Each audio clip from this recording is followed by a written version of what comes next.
The best conversations come from in the field. Like Yeah. everybody's cold, everybody's freezing, and nobody's sleeping, and it just Yeah. You have those memories forever. it's trauma bonds for real. And that's not even that traumatic, but it is though, because just the way we talk, the way we act on a day-to-day basis, like you feel like you're so alone when you work with other people that haven't been in, and then like that bond, those bonds you make are completely just broken. Because everybody goes through it like the same thing. So like those shitty problems that everybody's going through, you're all going through it. So that's what makes it fun. Like it's just the suck. You gotta embrace the suck. Yeah, it's like everybody, we're all going through it together. Yeah, and that's what makes it funny. Yeah. So, yeah. All right. So just to start off for the record, I'll have you say and spell your first and last name for us. Okay. Hunter Girdner, Hunter Girdner. All right. So just to start off, tell me a little bit about yourself, how old you are, where you grew up, things like that.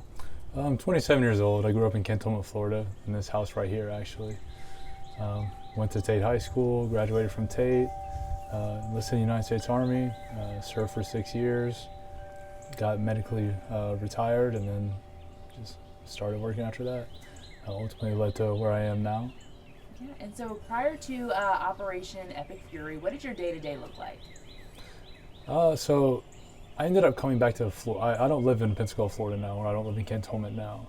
I live in El Paso, Texas, and that's pretty much what I do. I work hand in hand with the Army, providing support. I run a team of engineers for air defense system, and that's pretty much what that entails, is making sure it's good to go at all times, being ready to deploy, answer the call whenever is necessary, and it's pretty much what the day-to-day is like back home. And so it seems like it's something that's been pretty close to your heart. Talk to me about when you first joined the military. When did that happen? First joined the military in May of 2018. I originally joined as a 14 Echo, which is a Patriot Missile Enhanced Operator Maintainer. First duty station was Korea, spent a year and a half there. Came back to the States, was in the States for maybe a month and a half, and then I went on my first deployment with that. Deployed, came back, went immediately into we did a pretty significant test the first time it's been done. So during the middle of that test, I was like, man, I don't know, like this is fun, it makes me think, it challenges me like mentally, but like physically, like it's just not enough. So that's when I reclassed to be an infantryman, and then that's when I spent the rest of my career until I was medically retired in 2024. And what did it mean to you to join the armed forces and serve your country? I knew what I was going to do since I was roughly 10 years old. It's the only thing I was ever drawn to. Like I didn't care about, going to play college sports. I didn't care to go to college. I just knew I had a calling. I knew there was something I wanted to do, and it was chase that. And that's exactly what I decided to do. And medically retired, can you share more details as far as how that came about, if you're comfortable? Yeah, so I originally tore like my shoulder in 2019. Just sucked it up, kept going. I was like, I can't let this take me down. There's still a lot I need to do, like a lot of places I'm going. About to go on another deployment.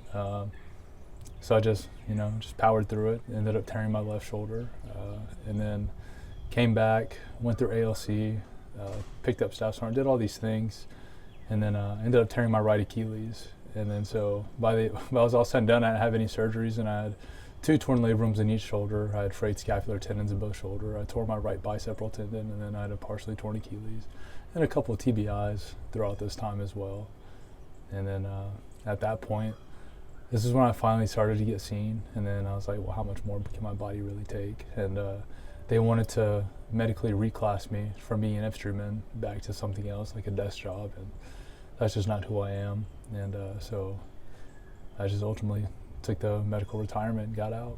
I mean, how'd that make you feel? What was going through your head when you... I had so many goals, so many things I wanted to do. I felt like I had a lot left to give. There's a lot on the table.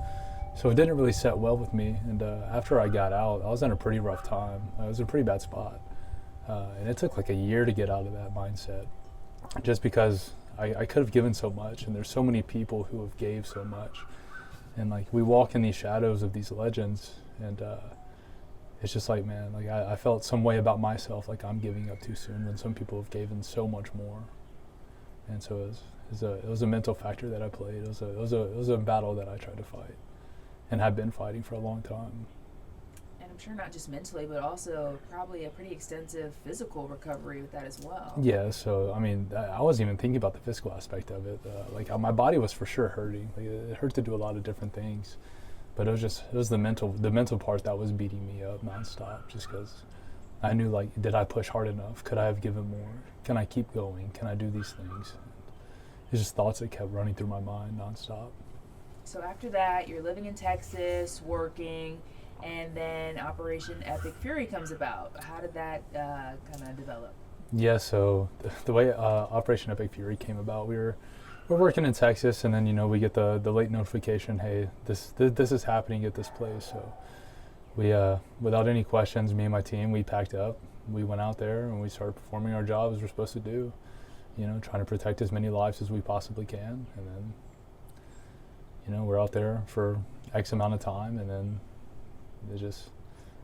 the day comes, and it's just trying to survive it.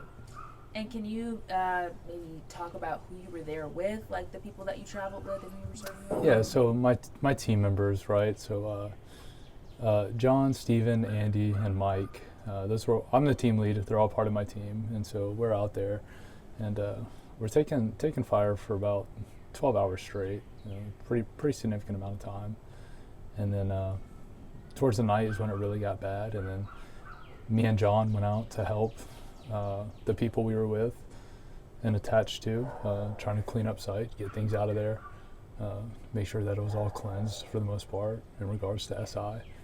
And then, so me and him were out there by ourselves. We're stuck inside of a Connex because we weren't able to make it to a bunker at the time. And then I knew we were in a bad spot, so me and him looked at each other and we said, hey, we have to move. Like, we have to go somewhere. So we came in agreement, and then that's when we started our movement to try to go to a bunker. So we started running, and then I outran him. And then by the time I realized, I was like maybe 15, 20 yards away, and I was like, oh, John. So as soon as I turned to go back for him to make sure we stayed together, because it didn't matter. Either we were going to both make it there or we weren't going to make it there at all. Like, it didn't matter. I wasn't going to leave him.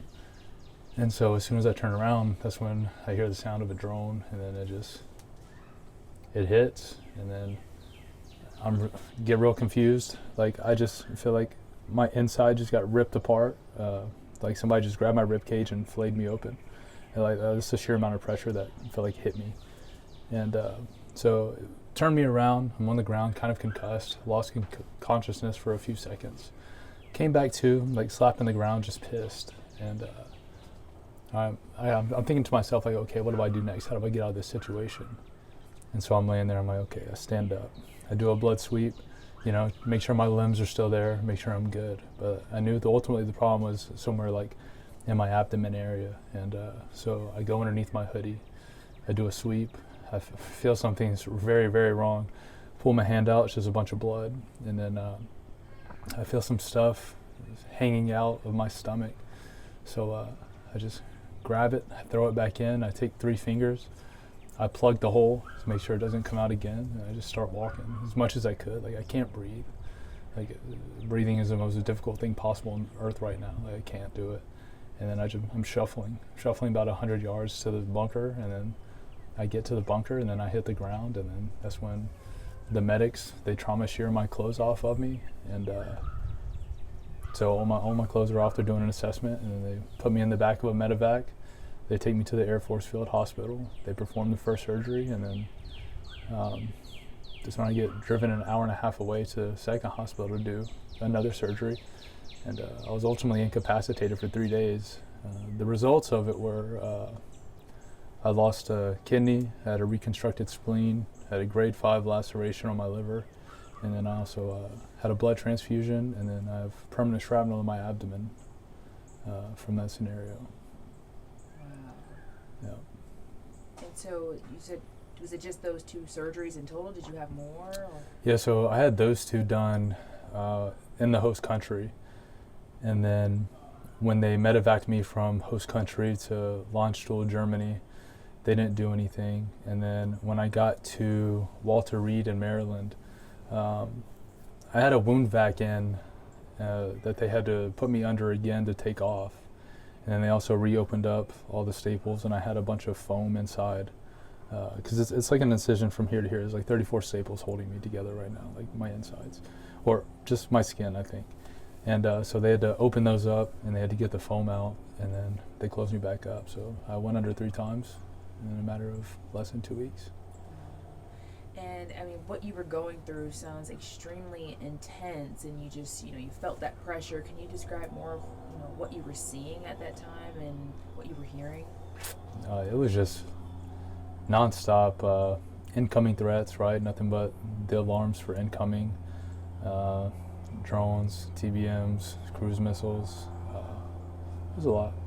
And like you mentioned, you knew that you had to relocate, but one of your team members was not there, and you decided to go back. I mean, what was that decision process like for you? There was no decision to be made. It was, this has to happen, right? Like, there's not a doubt in my mind. Either we're going to both make it or we're not going to make it at all. And that was pretty easy. He ended up actually getting hit as well. He got hit in his shoulder blade, and then so completely shattered it. Now he has a titanium shoulder blade in his right side. And your other team members, so everyone is still alive and made it through that attack. No, everybody made it back home. Yeah, and so I'm sure that gives you a bit of peace of mind. Oh, absolutely, absolutely. Those guys took the utmost care of me. Like, obviously I got it worse throughout this whole situation, and I'm glad I'm the one that had it the worst, because I would not want them to go through any of it. But the amount of work they did while we were in country, at least like all the planning, all the movement, just to try to get me out of country, coordinating with my family, coordinating back with our company, being communications point on the ground. It was a lot, and those guys did not sleep, as well as still having an ongoing threat. Man, they really did do the Lord's work, and I'm so grateful for them. And I probably wouldn't be here without them, to be honest with you. And would you be able to say when this attack happened, or no? No. Okay. And so can you give us an update on how your recovery is going so far? You just touched back here in Cantonment yesterday. Yeah, so I spent about 10 or 11 days in the ICU. I got moved out of the ICU and just got put in a regular room for a couple of days, just for monitorization. And then yesterday I actually flew home from DC back to Pensacola, Florida, and this is where I'll conduct my recovery for the time being before I go back to Texas. And you're here back with your family. How have they been responding to everything that's happened? Oh, I can only imagine what they've gone through, especially when they first heard. I know it was very difficult for them, because there was hours in between when they could hear anything back. So I know it's just, I couldn't imagine going through it on the other end. Just the sheer anxiety, not knowing if I was alive or dead. They just had to sit and wait for somebody to get back to them. But they were flown out to DC to see me. My mom and my brother were, which I'm grateful for, and I was able to be with them. I was able to see them as soon as possible. And can you talk to me about the welcome home here that you received? I know your sister decorated your room. Yeah. What was that like? Yeah, my sister went a little bit above and beyond decorating. So I'm staying with her. She decorated my room. She decorated the house. So it'll be like try to uplift my spirits a little bit. And she always does it. And I'm so extremely grateful for her. And then, I just can't ask for a better family to be a part of. Yeah, and just talk to me about the communication or support you've heard from people in the community here upon your return. Oh, yeah. It's been a vast amount. Like, I can't, and I'm very bad about reaching back to people, but I feel nothing but love from the community, from the Pensacola community, Cantonment community especially. It's been overwhelming, to say the least. And I appreciate every single one of you. From the bottom of my heart, thank you. I really do appreciate it. And so all things considered, you're back home, recovering. Is there anything that you would do differently? I wouldn't do a single thing differently, no. I think the reason I chose to do that job, and the reason I still choose to do what I do, is because it's a numbers game, right? So what I do is defensive. We go and we put the system in a country, and we potentially save the lives of thousands of people at a time. What's my life compared to saving thousands? There's no justifying it. I would do it again every single day. Some people just can't protect themselves, and so that's why we're there. And is there anything else that you want the community to know, or anything else you want to share that we haven't talked about yet? And I just appreciate all the love and support I've gotten from everyone. It has been a tough time, and it will be a long road to recovery. It just means a lot to me being part of a community that cares, especially that cares for our veterans. They're all around us. We live in an area where it seems like everywhere you go, somebody's in the military, somebody knows the military, or they have relatives or friends or something. It's a very strong community, and like I said, I'm blessed to be a part of that, and I'm blessed to be from a community that does that and serves and supports the troops. And what's next for you? I haven't even thought about that yet. Lately, my mind's just been on recovery. I think I've chased so many things for so long, especially when it comes to being in the military, still trying to find ways to serve after the military, taking me to a lot of places, a lot of different countries, lived in a lot of different states.